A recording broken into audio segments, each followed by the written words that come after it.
الحمدللہ رب العالمین والعاقبۃ للمتقین والصلاۃ والسلام علی امام الانبیاء والمرسلین وعلی آلہ واصحابہ اجمعین، اما بعد فاعوذ باللہ من الشیطان الرجیم، بسم اللہ الرحمن الرحیم۔ سبحان الذی اسری بعبدہ لیلا من المسجد الحرام الی المسجد الاقصی الذی بارکنا لہ لنریہ من آیاتنا انہ هو السمیع البصیر۔ صدق اللہ مولانا العظیم۔ ان اللہ وملائکتہ یصلون علی النبی یا ایہا الذین آمنوا صلوا علیہ وسلموا تسلیما۔ الصلاۃ والسلام علیک یا سیدی یا رسول اللہ، الصلاۃ والسلام علیک یا سیدی یا رحمت للعالمین وعلی آلک واصحابک یا سیدی یا شفیع المذنبین۔ تمام تعریفیں اللہ تبارک و تعالیٰ کی پاک ذات کے لیے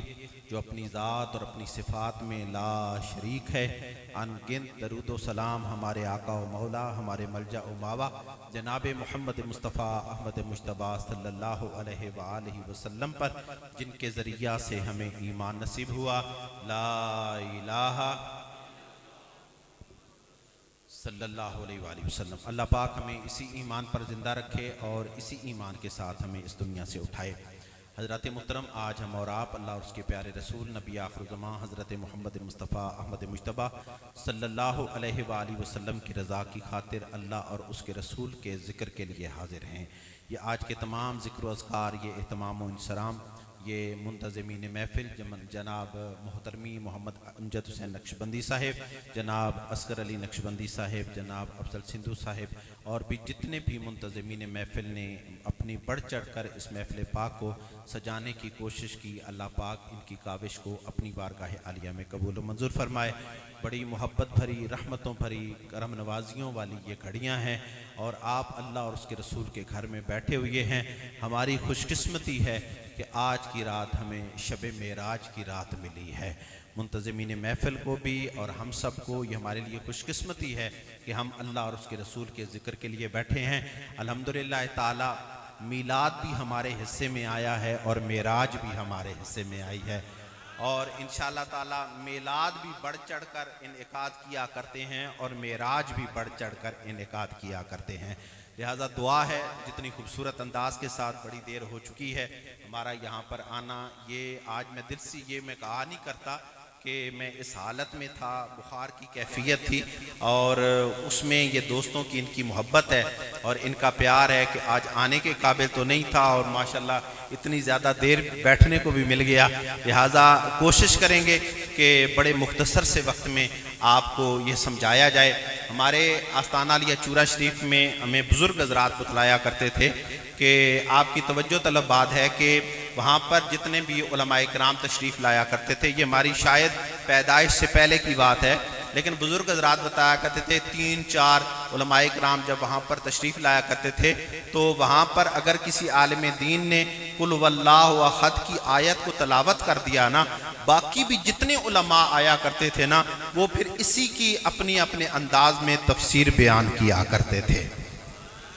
یہ ایک محبت کا، آیت پاک وہی ہیں، حدیث پاک وہی ہیں، لیکن الفاظ کا چناؤ کرنا، محبت کا اظہار کرنا، یہ اپنا انداز ہوا کرتا ہے۔ لہٰذا ہم نے بھی آپ کے سامنے اسی آیت پاک کو تلاوت کیا۔ اب آئیے اس کے متعلق آپ کو کچھ دیر کے لیے آپ کو یہ سماعت کریں گے کہ یہ آیت پاک کا شان نزول کیا ہے، اور اس کے بعد ہماری حاضری مکمل ہو جائے گی۔ قرب موسیٰ اور ہے، قرب موسیٰ اور ہے، قرب محمد اور ہے، قرب موسیٰ اور ہے، قرب محمد اور ہے، طور سینہ اور ہے، عرش معلی اور ہے، طور سینہ اور ہے، عرش معلی اور ہے، اور جانا موسیٰ کا کجا، جانا محمد کا کجا، جانا موسیٰ کا کجا، جانا محمد کا کجا، اپنا جانا اور ہے، ان کا بلانا اور ہے، اپنا جانا اور ہے، ان کا بلانا اور ہے، حضرت جبریل کا یوں آنا جانا اور ہے، طالب و مطلوب کا ملنا ملانا اور ہے، طالب و مطلوب کا ملنا ملانا اور ہے۔ اور سنیے، طور پر موسیٰ کو دکھلائی گئی تھی ایک جھلک، طور پر موسیٰ کو دکھلائی گئی تھی ایک جھلک، توجہ ہے، طور پر موسیٰ کو دکھلائی گئی تھی ایک جھلک، سامنے یوں بیٹھ کر جلوہ کرانا اور ہے، سامنے یوں بیٹھ کر جلوہ کرانا اور ہے۔ اور طور اور معراج کے قصے سے ہوتا ہے عیاں، اپنا جانا اور ہے رب کا بلانا اور ہے، اپنا جانا اور ہے رب کا بلانا اور ہے۔ حضرات محترم، تمام انبیاء علیہ السلام اللہ تبارک و تعالیٰ کے کامل عبد ہیں، لیکن سیدنا محمد رسول اللہ صلی اللہ علیہ وآلہ وسلم اللہ تبارک و تعالیٰ کے کامل ترین عبد اور محبوب ترین عبد ہیں۔ اللہ تبارک و تعالیٰ نے سورہ بنی اسرائیل کی جو میں نے آپ کے سامنے تلاوت کی، حضرت علامہ نے بھی اسی آیت پاک کا مفہوم آپ کے سامنے پیش کیا، ہم بھی اسی آیت پاک کا مفہوم آپ کے سامنے پیش کریں گے کہ سورہ بنی اسرائیل کی اس پہلی آیت میں اللہ تبارک و تعالیٰ نے سبحان کے نام سے اس کا آغاز کیا۔ اللہ تبارک و تعالیٰ کا ذاتی نام بھی موجود تھا، اللہ تبارک و تعالیٰ کے صفاتی نام بھی موجود تھے، لیکن یہاں پر سبحان کے جو الفاظ کو ادا کیا گیا، اس کی آپ ذرا تشریح سماعت کیجئے کہ اللہ تبارک و تعالیٰ اللہ کے نام سے شروع کر سکتا تھا کہ اللہ تبارک و تعالیٰ لے گیا، اللہ کے نام سے شروع ہو سکتا تھا، رحمان کے نام سے شروع ہو سکتا تھا، رحیم کے نام سے شروع ہو سکتا تھا کہ رحمان لے گیا، رحیم لے گیا، اللہ لے گیا، لیکن اللہ تبارک و تعالیٰ نے یہاں پر ان ناموں کو یہاں پر استعمال نہ کیا، یہاں پر استعمال کیا تو سبحان کے نام سے استعمال کیا۔ سبحان کا معنی ہوتا ہے پاکی والا، جس میں کوئی عیب نہ ہو، جس میں کوئی کمزوری نہ ہو، جس پر کوئی تنقید ہی نہ ہو۔ سبحان کا کیا معنی ہے؟ جو کمزور نہ ہو، جس پر تنقید نہ ہو، جس پر عیب نہ ہو۔ اللہ تبارک و تعالیٰ بتلا رہا ہے کہ جس بندے مکرم کو میں لے کر جا رہا ہوں وہ ذات ہر عیب سے پاک ہے، ہر تنقید سے پاک ہے، لہذا یہ مشرکین کو بھی یہ سمجھانا تھا، اس لیے سبحان کے الفاظ سے۔ اور سبحان کی برکت کیا ہے، سبحان کی رحمتیں کیا ہیں؟ بخاری شریف کی حدیث پاک ہے، حضرت ابو ہریرہ رضی اللہ تعالی عنہ آپ بیان فرماتے ہیں کہ حضور نبی کریم صلی اللہ علیہ وآلہ وسلم نے ارشاد فرمایا کہ جو شخص دن میں 100 مرتبہ سبحان اللہ و بحمدہ ہی پڑھتا ہے، اللہ تبارک و تعالیٰ اس کے گناہ معاف کر دیتا ہے۔ اللہ پاک یہ سبحان کی برکت ہے۔ اور حضرت جابر بیان کرتے ہیں کہ رسول اللہ صلی اللہ علیہ وآلہ وسلم نے ارشاد فرمایا کہ جو شخص سبحان اللہ العظیم پڑھتا ہے، اللہ تبارک و تعالیٰ جنت میں اس کے کھجور کا درخت اگوا دیتا ہے۔ مجھے ایک اور حدیث پاک یہاں پر یاد آ گئی، اس کے میں آپ کو بتلاؤں گا کہ یہ میں کیوں بیان کر رہا ہوں کہ حضرت ابو ہریرہ رضی اللہ تعالیٰ عنہ آپ بیان کرتے ہیں کہ رسول اللہ صلی اللہ علیہ وآلہ وسلم نے ارشاد فرمایا کہ 2 لفظ زبان پر بڑے ہلکے ہیں، 2 لفظ زبان پر بڑے ہلکے ہیں، لیکن اللہ تبارک و تعالیٰ کی ذات کے بڑے قریب ہیں، میزان پر بڑے بھاری ہیں اور اللہ کی ذات کے بڑے قریب ہیں۔ اور وہ الفاظ کیا ہیں؟ سبحان اللہ و بحمدہ، سبحان اللہ پڑھیے، سبحان اللہ و بحمدہ، سبحان اللہ العظیم۔ اور آج معراج کی رات ہے، آپ روزہ اختیار کریں گے، آپ کو رحمتوں کا نزول ہوگا، اور روزہ اختیار کریں گے اور روزے کی حالت میں سبحان اللہ و بحمدہ ہی پڑھتے رہیں گے، سبحان اللہ و بحمدہ، سبحان اللہ العظیم پڑھتے رہیں گے، آپ کا جسم آپ کے گھر پر رحمتوں کا نزول ہوتا رہے گا۔ اللہ پاک نے سبحان کی یہاں پر تفسیر یہ بیان کی ہے کہ یہ وہ پاک ذات ہے، یہ وہ پاک ذات ہے جس میں عیب نہیں ہے، جس میں نقص نہیں ہے، جس میں تنقید نہیں ہے، اور وہ اپنے بندہ مکرم کو